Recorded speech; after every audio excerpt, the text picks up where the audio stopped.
Bills National Football Show. Please hit the like button. Thank you so much. Our boy Philly 500 will join us in hour number 3 at 5:30 Eastern. Oh, for those of you in the New York area, Big Sills will be going on Craig Carton show next Tuesday.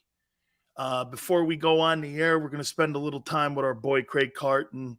He's one of the very few guys that I will do interviews with, because most of these guys who try to get Craig or myself on, they try to sabotage us and do whatever. So Craig and I have a new understanding. We never go on anybody's show unless we know them.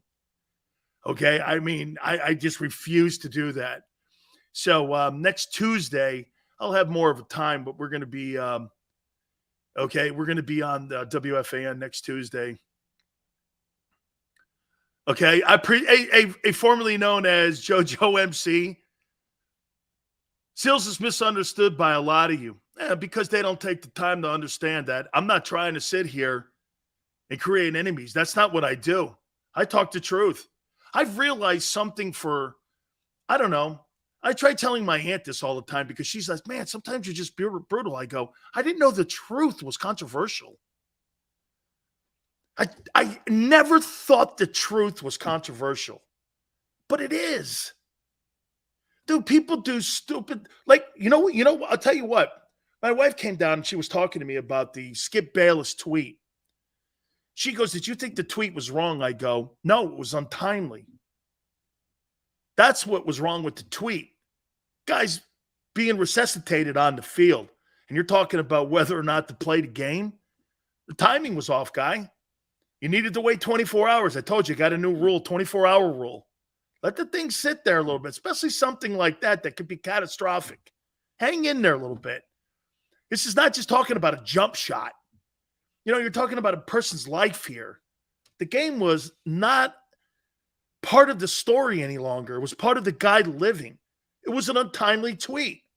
And what's made it worse is that Skip's trying to defend himself, which you don't have to. All you got to do is go, hey, it was an untimely tweet. I apologize for you not sitting back and thinking that where we were in the moment. And move on. Instead, you're defending your tweet. Don't defend that thing. And don't have to debate with people that are on Twitter. They're losers. It was just untimely. The game being played is a conversation, but for another day. Now that we've got better news about DeMar, it's great. Now you can even have that debate. Today you have that debate. Whether to play the game, not play the game. You can't give Kansas City home field advantage when both teams beat Kansas City. That's unfair. You just can't do that. That's not the right thing to do here. I think they're leaning towards not playing it and go by win percentage. Okay? I think that's what they're going to end up doing in the very end, is probably go by win percentage. 5-star says, but Big Sills, how many players have been laying on the field and the show went on? All of them. That's the point, 5-star. 5-star, you didn't have to jump the gun there, is my point. And that's why people had an ass with it. Dude, I mean, it's an emotional moment for everyone. Guy almost died on the field. Everybody was in tears. You hope the kid's going to live. Then you're talking about playing the game. I mean, it's untimely. The tweet's not bad. There's nothing offensive about the tweet from Skip Bayless. The timing is offensive. Okay? The timing is offensive. That's why everyone, New York Post running time, and get this, hey, I'll tell you this about Bayless. You're successful when newspapers are running headlines, you should be fired for a tweet that made sense but poor timing. Skip Bayless has more viewers today because of what he tweeted out. Totally. I mean, that's how our sick society works sometimes. Okay, I mean, the tweet itself, me and my wife, I go, it's a bad timely tweet. He showed no heart, no compassion. But then again, guess what? Skip was acting like the NFL always does. That's where he got that from. He knows how the league acts. See, the league, what they did was they went with the winds of social media, though. and they piled on themselves. Yeah, I mean, it's simple. Hey, when they don't want a guy, they'll pile on. That's what happens. Hey, remember something. The devil doesn't come to you when things aren't going well in your life. The devil comes for you when you're on top of the world. That's when the devil comes for you. When you're sitting around and things are just going normal for you, but when you're on top of the world, that's when the devil comes. That's when he's coming for you. Okay? I love how Shannon handled it. That show will not be together too much longer. Don't give Bayless his own show. It'll be a train wreck because I watched him the other day by himself. He's pathetic. And by the way, that streaming show he does is awful. Okay? It's awful. Number 1 seed, baby, on top of the world. Look at that, man. I love Eagle fan, man. They don't give a shit if the forest is on fire, man. They love Yellowstone. they don't care if they're burning on fire. Hey, baby, we're still Rome. Keep the faith, Bone. Keep it going, Bone. How you doing, Bone? That's right, man. Oh, man. Oh. To me, listening to those coaches today at the press conference was a comedy show. Yeah, man, I got to do a better job at putting my defensive guys in better positions. I don't went just like this. Excuse me, but it is week 18. Hey, you haven't figured that out? Howie, can you help me? Here's who I'm putting under your tree. Joseph and Sue. Merry Christmas. Hey, remember what I told you about adding those two guys? Well, it kind of helped. It's kind of helped. It's helped the edge rushers. You still give up. You gave up 140 yards in rushing this past weekend to the Saints. The Saints. Kind of helped because of the great thinking of Jonathan Gannon, because he's such a great mind guy when it comes to, like, defensive play calling.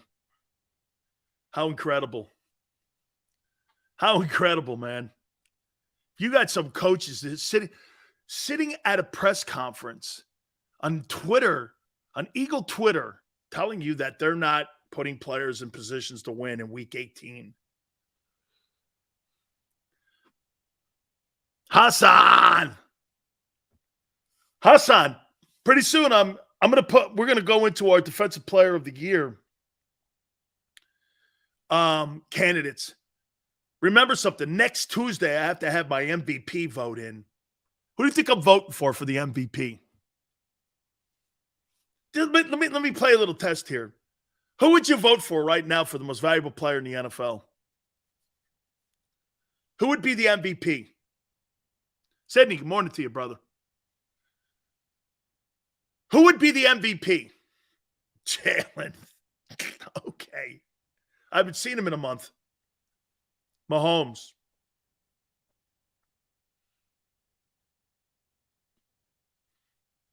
Is Waddle better than Smith? By far. Jalen Hurts easily. Mahomes.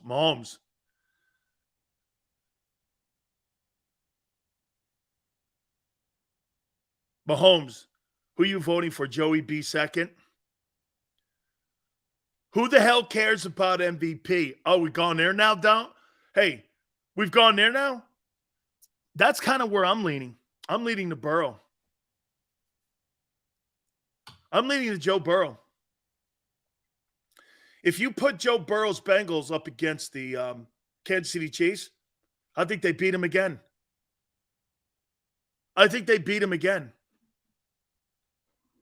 I think Burrow beats Mahomes. I think as a matter of fact, he plays more inside of a structure. The only thing that I would give Kansas City maybe a slight edge is because they do have Andy Reid, okay, as a play caller versus Zach Taylor. And to be fair, I'm not really plugged in to Zach Taylor. I don't really know Zach Taylor all that much. Okay. Joey B. Man, I love that guy. What a franchise quarterback. That guy's a franchise. Last 2 years, this guy's been unbelievable. He's been unbelievable, Joey Burrow. AFC Championship, probably again, heading back to the Super Bowl for a second year in a row. In Cincinnati. That's insane. The Cincinnati Bengals have been turned around. What? The Jacksonville Jaguars have been turned around. What? Who would have thunk that? Doug Pederson, the guy you fired, guy you hated, or Howie or somebody. Why did you fire Doug again? Just curious. Why'd you fire Doug again? Oh, I get it. Howie wasn't responsible for that roster, that 4-11-1 roster. It was Doug, right? So Doug wasn't responsible. Wait a minute. So Doug was responsible for the 4-11-1, not Howie. Not Howie. And Howie gets the credit for 2022. I see. Interesting. So the 2020 season, okay? The 2020 season, that's all on Doug. The 22 season is all on Howie. Interesting. Lurie fired Doug? Yeah, right. Lurie chose between Doug and Howie. And you know why the owner in Philadelphia, why do you think Lurie chose Howie over Doug? This will be a good one. I don't think we've ever gone here before with this. Why do you think the owner chose? Why do you think the owner chose the general manager? And I'll tell you a prime example of it. It's in Los Angeles with the Chargers. Look at Ray. Money. Amen, dude. Amen. Way to go, Philly. Money. That's right. Because you know what a general manager is? He's an accountant. Or in NFL words, it's code for capologist. He manages Jeffrey Lurie's money of the roster. He knows who to play, who not to play. Who's coming up on incentives, who's not. Who's active this week, who is. Howie Roseman, on a weekly basis, manages Jeffrey Lurie's money by actives and inactives. Because right now, guess what? A lot of players are coming up on incentives. The reason why you can't – you know why – do you know why this is really bad financially for Jeffrey Lurie? That they haven't clinched? You got to play your starters, which means there's probably more bonuses to be handed out.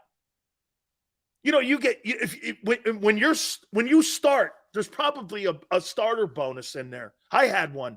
Like my normal pay would be like 10 grand. But if you started, you got an additional 7. So that week you made $17,000. Back then, that's a lot. Today, it's not anything. That's an incentive. So you make $17,000 a week. If you didn't start, you made 10. Not bad, right? It's all good.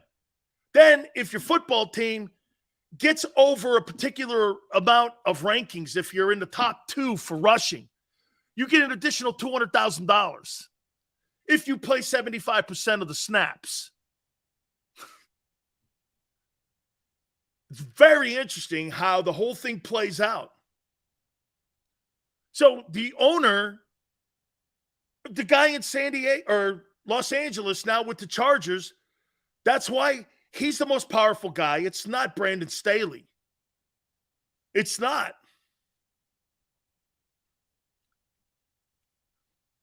Doug wanted more power in the organization. Well, Debbie, guess what they did in Tennessee? They went okay to Mike Vrabel. They saw a really great coach in Mike Vrabel, the reigning NFL Coach of the Year, and they fired a very successful general manager, and they gave it to the coach. The right move. Do you know why they did that in Tennessee by firing the general manager, whereas in Philly they would never do that? They don't want Mike Vrabel going to New England. When Bill Belichick calls it a career, I've always said I think Vrabel's the next Patriot head coach.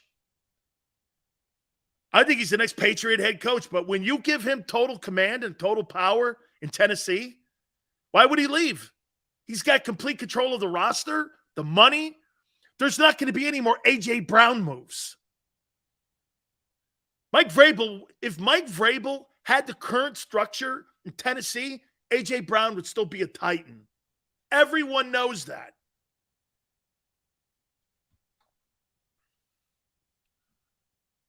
Right? They fired Doug. That's why Doug was fired, because he was going to put Howie back in the broom closet because of the draft picks. Absolutely. Absolutely that's the case. Now you got a guy who's going to win the Coach of the Year award in Jacksonville. And he's going to put Trevor Lawrence in the playoffs. What an absolute complete turnaround in Jacksonville. Almost, wait a minute. It's almost the same kind of turnaround in Philly. We know this now about Doug Pederson. It wasn't Howie Roseman who won that Super Bowl. It was Doug. Doug's doing the same shit in Jacksonville. He turned that around. 1 year. Dude, I thought Doug Pederson, when I saw that team play the Eagles at the beginning of the year, I thought Doug had 3 years minimum to turn that mess around.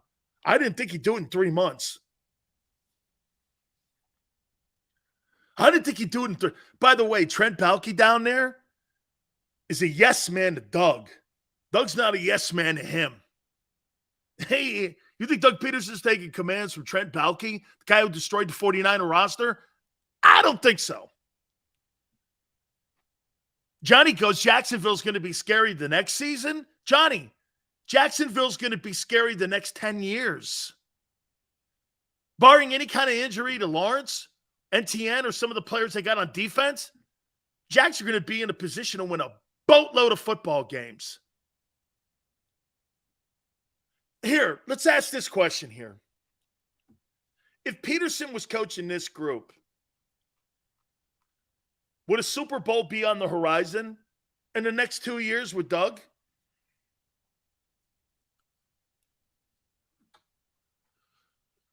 Would you feel more comfortable going into the postseason with Doug Pederson instead of Nick Sirianni? You got a cheerleader as a coach.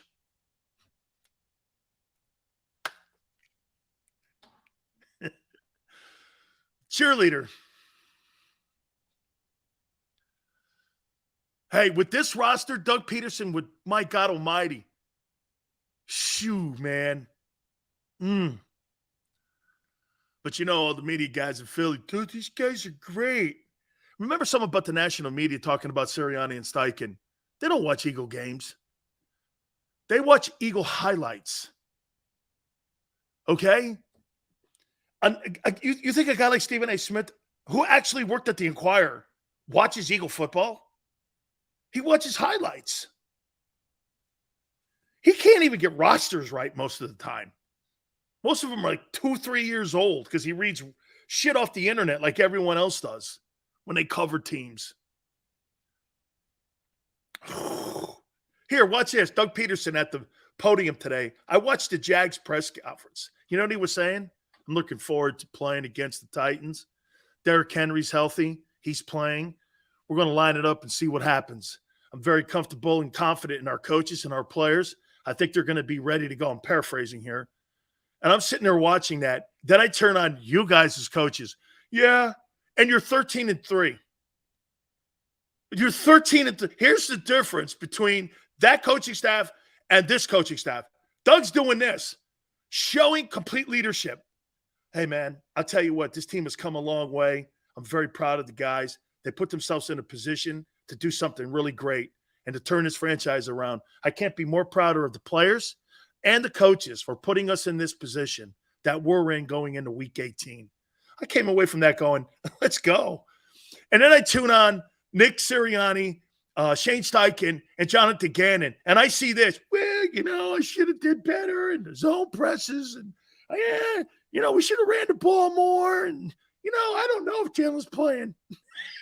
I'm like, holy shit. There wasn't one thing confident coming out of their voices. Well, I don't know of any information on what we're going to do with Jalen yet. Okay. Next guy. Well, I should have played more press coverage. We did a better job in the second half. Well, Andy Dalton was 81%. I know I need to do a better job of coaching. Okay. Then the other guy gets up there. Yeah, well, I should have ran the ball. You're answering questions about losses and why your play calling is shitty in week 17. And that guy's talking about motivating for a division title in week 18. I mean, it was just a polar opposite listening to those two guys. I couldn't believe. I mean, I didn't know. I thought the Jags were 13-3. I mean, I thought I was listening to a 13-3 Jags, and I looked down. I go, oh, they're 8-8. Okay, they got a shot at going 9-8. That's incredible after what they did a year ago. I mean, it's like, what in the world is going on?